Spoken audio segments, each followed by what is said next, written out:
ராம் நாராயண ராம். மெதுவாக பள்ளிகள் அமைக்கப்பட்டன, சாஸ்திரங்கள் எழுதப்பட்டன மற்றும் பலவிதமான சிலைகள் உருவாகின. இது சொல்லப்பட்டது, தேவதைகள் அறிவை வழங்குபவர்கள், சரஸ்வதி என்று சொல்லப்படுகிறார்கள், அவர்களின் பூஜை செய்ய வேண்டும்.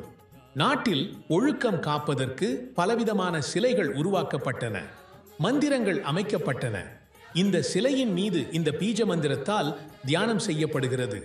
இந்த சிலையின் இதனால் இதுவாகவும் இது எல்லாம் கூறப்பட்டது. இன்று கூட அதே விதிமுறைகள் நடைமுறையில் உள்ளன. ஆனால் இயற்கையின் உண்மையான உருவத்தை எப்படி அறிய வேண்டும்? இதற்கு முயற்சி அவசியம். கும்மார் ஒருவர் பின் ஒருவர் சிலைகளை வடிக்கத் தொடர்கின்றனர். அவர்கள் கை சேர்த்து அவற்றுடன் நிற்கின்றனர்.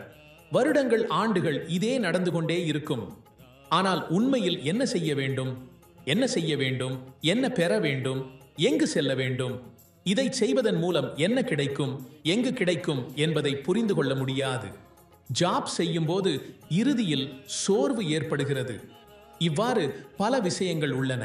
இப்படி அழகாக புத்திசாலித்தனமான அமைப்புகள் இருக்கின்றன.